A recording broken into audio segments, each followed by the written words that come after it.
Hikayat Bunga Kemuning. Dahulu kala ada seorang raja yang memiliki 10 putri yang cantik-cantik.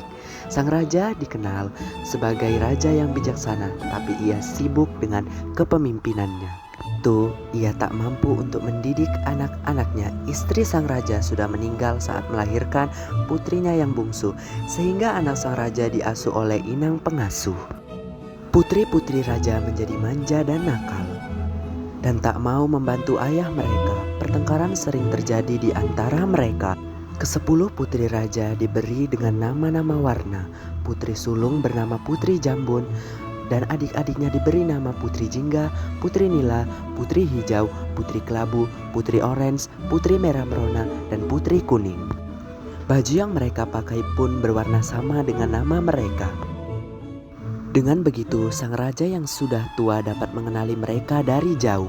Meskipun kecantikan mereka hampir sama, si bungsu Putri Kuning agak sedikit berbeda. Ia tak terlihat manja dan nakal. Sebaliknya, ia selalu riang dan tersenyum ramah kepada siapapun.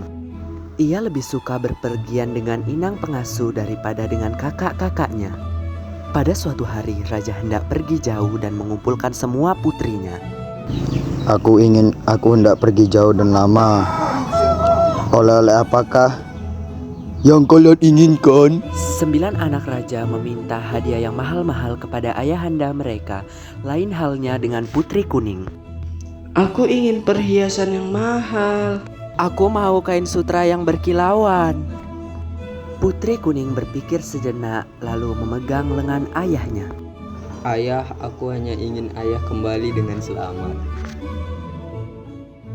Kakak-kakaknya tertawa dan mencemoohnya. Hahaha. Anakku, sungguh baik perkataanmu. Tentu saja aku akan kembali dengan selamat dan akan kubawakan hadiah indah buatmu. Selama sang raja pergi, para putri semakin nakal dan malas. Mereka sering membantah intang pengasuh dan menyuruh pelayan agar menuruti mereka.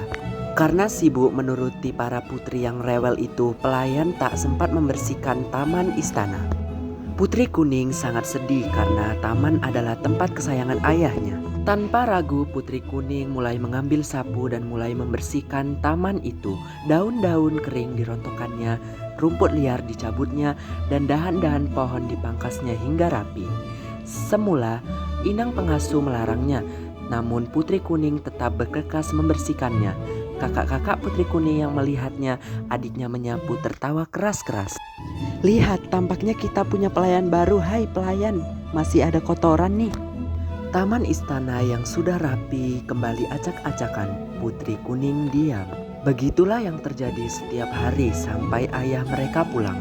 Ketika sang raja tiba di istana, ke-9 putrinya masih bermain di danau, sedangkan Putri Kuning sedang merangkai bunga di teras istana. Mengetahui hal itu, sang raja menjadi sedih.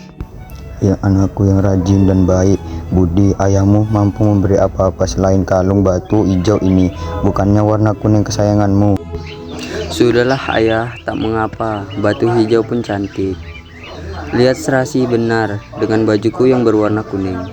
Yang penting ayah sudah kembali. Akan kubuatkan teh hangat buat ayah. Saat Putri Kuning sedang membuatkan teh, kakak-kakaknya berdatangan dan mencari hadiah dan saling memamerkan hadiahnya. Tak ada yang ingat pada Putri Kuning, apalagi menanyakan hadiahnya. Wahai adikku, bagus benar kalungmu. Harusnya kalungmu itu jadi milikku. Sekarang aku adalah Putri Hijau.